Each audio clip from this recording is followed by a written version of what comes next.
এই যে আমার টেবিলের শেলফের উপরে যে সুন্দর বাস্কেটটা দেখতে পাচ্ছেন, এটা অ্যাকচুয়ালি আমার নিজের তৈরি। তো চলুন দেখি কিভাবে বানিয়েছি। ফ্ল্যাশব্যাক।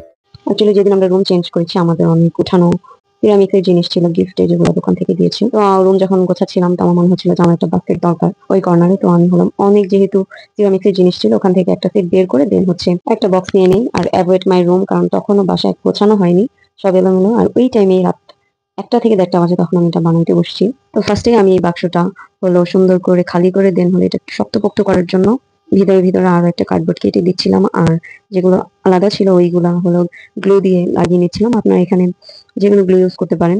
এই বক্সটা বানাতে তেমন কিছুই লাগবে না, একটা খালি বাক্স আর হচ্ছে একটা কাপড় যেটা বাতিল, আর হচ্ছে দড়ি।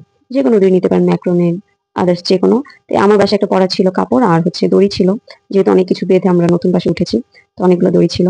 তো আমি এই কাপড়টা, যেখানে দড়ি ইউজ করব না আর যেন ভিতরে বক্সটা দেখা না যায়, এর জন্য ভিতরের দিকে এই ব্ল্যাক কালার কাপড়টা দিব। আর হ্যাঁ, এখানে আমি জুতো ইউজ করছি, যেহেতু আমার দড়ি কম পড়ে গেছিল। তো এই প্রসেসিংটা আপনার সামনে হয়তো দেখলে ভালো মতো বুঝতে পারবেন।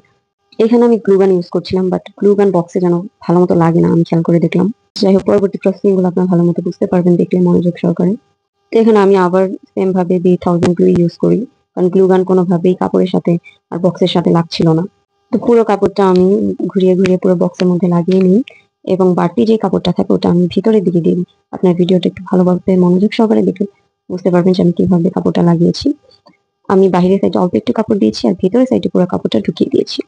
আমি বাহিরের সাইডটা সুন্দর করে ভাঁজ করে নিচ্ছি, যেন বাহিরের দুইটা কাপড় আলাদা আলাদা না বোঝা যায়, এর জন্য এটা একসাথে এক কর্নার লাগিয়ে নিচ্ছি। আর পুরো কাপড়টা ভিতরের দিকে দিয়ে দিয়েছি। তো এখানে আমি আরেকটা কার্ডবোর্ড নিয়ে ওটার মধ্যে সেম কাপড়টা একটা সাইডে লাগিয়ে নিয়েছি, এটা ভিতরে দেওয়ার জন্য, যেন ভিতরে বোর্ডটা না দেখা যায়, আর একটু শক্ত হয়। তো এখন কাজ হচ্ছে যে আমি এটার মধ্যে দড়ি লাগাবো। আবারও বলছি, অ্যাভয়েড মাই রুম, বিকজ খুবই এলোমেলো ছিল তখন। তো এখানে আমি গ্লু ইউজ করতেছিলাম, মানে গ্লু গান ইউজ করতেছিলাম। দড়ির সাথে লাগছিল, বাট বক্সে গ্লু গান ঠিকভাবে লাগে না, যেহেতু নিচের দিকে আমি এই দড়ি ইউজ করব। তো পুরোটা ঘুরিয়ে ঘুরিয়ে আমি দড়ি লাগিয়ে নিচ্ছি। আর হ্যাঁ, আমি এক্সট্রা সিকিউরের জন্য নিচের দিকে হলো মাস্কিং টেপ লাগিয়ে নিয়েছি, যেন ছুটে না যায় পরবর্তীতে আমি এটার মধ্যে কিছু রাখলে। যাই হোক, কথা বলতে বলতে আমার হলো দড়ি লাগানো শেষ।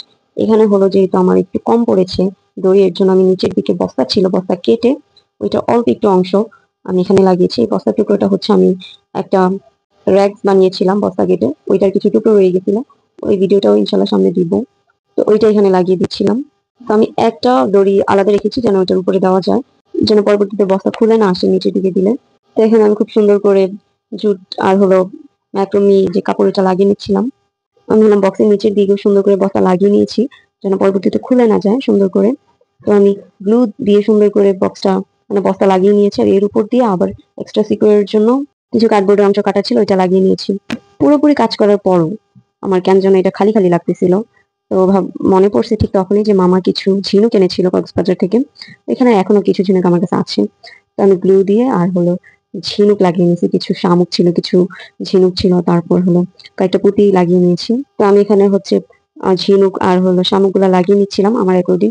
আর ঝিনুক শামুকও বেশি একটা ছিল না, কারণ রুম এলোমেলো কোথায় আছে ভালো মতো খেয়াল ছিল না। তো যেটা সামনে পেয়েছি ওটাই লাগিয়ে নিয়েছি, আর শুধু এক সাইডেই লাগাতে পেরেছি। তো আমি যেই সাইডটা সামনের দিকে রাখবো ওই সাইডেই রেখেছি। তো এটা হচ্ছে আমার বাস্কেটের ফাইনাল লুক। এটার মধ্যে সবসময় ইউজ করা কিছু জিনিস রাখবো। আপনাদের কাছে এই বাস্কেটটা কেমন লেগেছে অবশ্যই জানাবেন। আর যদি ভালো লেগে থাকে একটা লাইক এন্ড কমেন্ট করবেন। আর আমার পেজে নতুন হলে একটা ফলো দিয়ে যাবেন। সামনে আরো অনেক ক্রাফটিং এর ভিডিও আসবে ইনশাল্লাহ, নতুন বাসার জন্য বানাবো আর আপনাদের সাথে শেয়ার করবো। টাটা।